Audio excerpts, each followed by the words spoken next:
pense que les seniors sont particulièrement sensibles à l'accessibilité du point de vente et dans le point de vente, à la lisibilité, c'est-à-dire comment se repérer dans un magasin et comment trouver ce qu'on vient y chercher. Et dernier point, au service. Et dans chacun des secteurs d'activité aujourd'hui, on doit pouvoir trouver des services associés.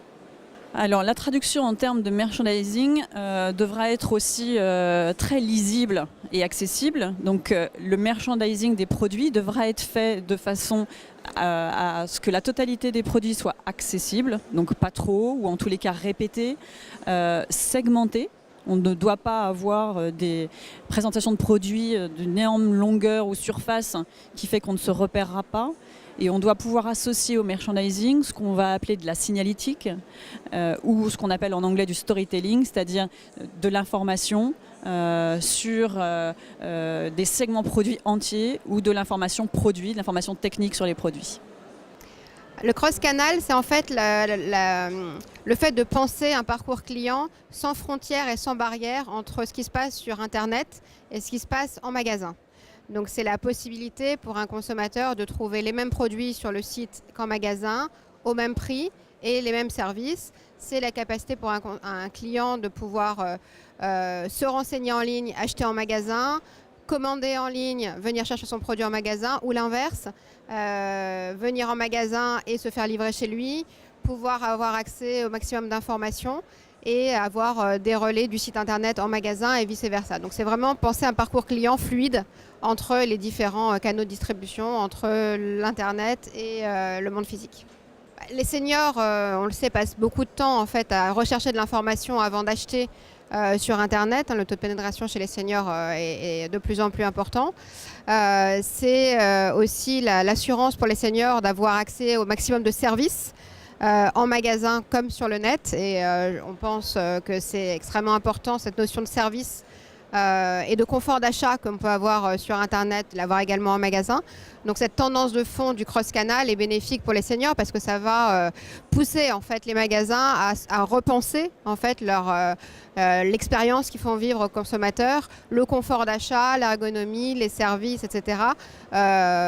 Pour prendre les avantages d'Internet et les avantages du monde physique, en fait, des deux mondes en magasin.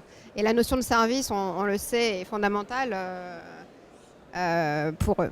Donc 2-3 exemples d'offres de services qui répondent tout à fait aux seniors. Pendant la visite du magasin, on va avoir des étapes qui sont très importantes et qui sont toujours des freins aujourd'hui, comme l'attente en caisse. Donc la fluidité au moment du paiement est essentielle aujourd'hui. Toutes les enseignes doivent le travailler. Il y a encore de gros problèmes là-dessus. C'est un point qui sort de toutes les études qu'on fait sur les consos. Donc l'attente en caisse doit être fluidifiée avec des modes de paiement qui vont être mobiles, par exemple, avec des caisses mobiles qui vont renforcer le nombre de personnes pour fluidifier ce moment.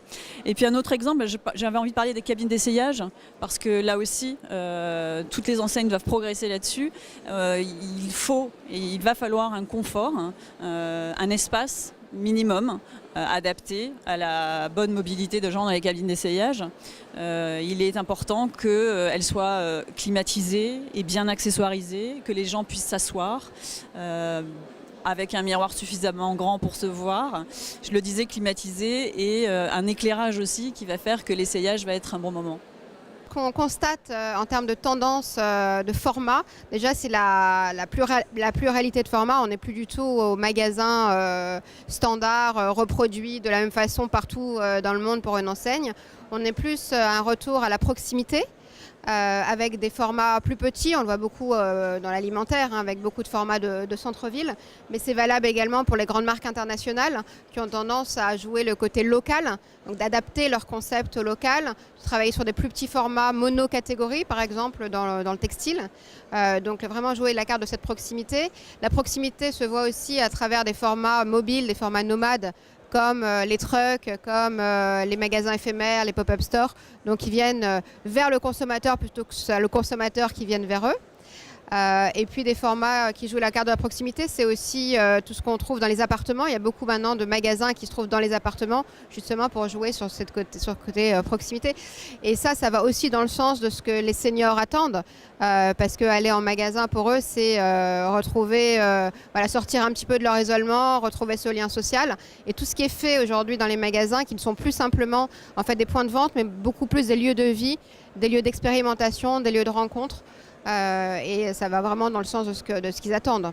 Pour conclure, ce qui sera fait pour les seniors sera aussi bénéfique pour l'ensemble des consommateurs, sans stigmatiser, mais plus de confort, plus de fluidité dans le parcours sont aussi des éléments clés pour l'ensemble des enseignes et de tous les consommateurs. Donc ce sera bénéfique à tous.